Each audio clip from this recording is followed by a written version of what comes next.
Hi friends, നിങ്ങളൊരു coaching അല്ലെങ്കിൽ consulting അല്ലെങ്കിൽ ഒരു ഫ്രീലാൻസിങ് ചെയ്യുന്ന വ്യക്തിയാണോ? നിങ്ങളുടെ ബിസിനസ്സിൽ നിങ്ങൾക്ക് ഒരു ഡിമാൻഡ് ഉണ്ടാക്കണം, അല്ലാന്നുണ്ടെങ്കിൽ നിങ്ങളുടെ വാല്യൂ നിങ്ങൾക്ക് ഇൻക്രീസ് ചെയ്യണം എന്നുണ്ടെങ്കിൽ നിങ്ങൾ ഫസ്റ്റ് ചെയ്യേണ്ട കാര്യം നിങ്ങളുടെ അവൈലബിലിറ്റി കുറയ്ക്കുക എന്നുള്ളതാണ്. നിങ്ങൾ ചിന്തിച്ച് നോക്കും, നിങ്ങൾ എല്ലായിടത്തും എല്ലാ സമയത്തും അവൈലബിൾ ആവുന്നു. നിങ്ങൾക്ക് ആ ഒരു സ്പേസിൽ നിങ്ങൾക്ക് ഒരിക്കലും ഒരു വാല്യൂ ഉണ്ടാവില്ല. വാല്യൂ ഇല്ലാത്തടത്ത് ഡിമാൻഡ് ഉണ്ടാവില്ല.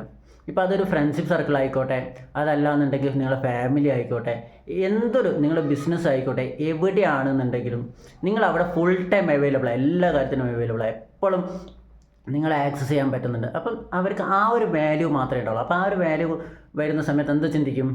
ഓക്കെ, ഇയാൾ എപ്പം വേണമെങ്കിലും വിളിക്കാം, എൻ്റെ എന്ത് കാര്യത്തിനും വിളിക്കാം, എന്ത് കാര്യത്തിന് വന്നാലും വിളിച്ചാൽ ഇയാൾ വരും, അല്ലെങ്കിൽ ഇയാൾ അവൈലബിൾ ആയിരിക്കും, ഇയാൾ അത്രയും ഫ്രീ ആയിട്ടിരിക്കുക എന്നുള്ളൊരു തോട്ട് വരും. സോ അങ്ങനെ വരുന്ന സമയത്ത് സ്വാഭാവികമായിട്ടും ആ ചിന്തിക്കുന്ന ആളെ മനസ്സിൽ നമുക്ക് എന്തുണ്ടാവില്ല?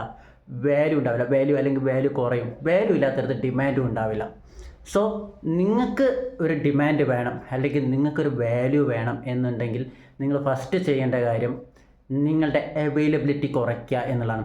മീൻസ് നിങ്ങളെ ഒരിക്കലും വിളിച്ചാൽ കിട്ടരുത്, അല്ലെങ്കിൽ എപ്പം വിളിച്ചാലും നിങ്ങളെ കിട്ടാത്തൊരു സിറ്റുവേഷൻ എന്നല്ല ഞാൻ ഉദ്ദേശിച്ചത്. പക്ഷെ ലിമിറ്റ് ചെയ്യുക. എപ്പോഴും വിളിച്ചാൽ കിട്ടും, എപ്പോഴും അവൈലബിൾ ആണെന്നുള്ളതിന് പകരം ലിമിറ്റഡ് ആക്കുക. നിങ്ങളിലേക്കുള്ള ഡയറക്റ്റ് ആക്സസ് ലിമിറ്റഡ് ആക്കുക. സോ അങ്ങനെ ചെയ്യുന്ന സമയത്ത് അവിടെ ഒരു വാല്യൂ ഉണ്ടാവും, നിങ്ങൾക്ക് ഡിമാൻഡും ഉണ്ടാവും. എന്ന് വെച്ചാൽ ഇത് മാത്രം പോരാ, നിങ്ങൾക്ക് അതിനനുസരിച്ചുള്ള ആ കസ്റ്റമറെ ഹെൽപ്പ് ചെയ്യാനുള്ള ഒരു നോളജും എക്സ്പീരിയൻസും അതുപോലെ തന്നെ വാല്യൂ ഷെയർ ചെയ്യാനുള്ളൊരു മൈൻഡ് സെറ്റും കാര്യങ്ങളും ഉണ്ടായിരിക്കണം.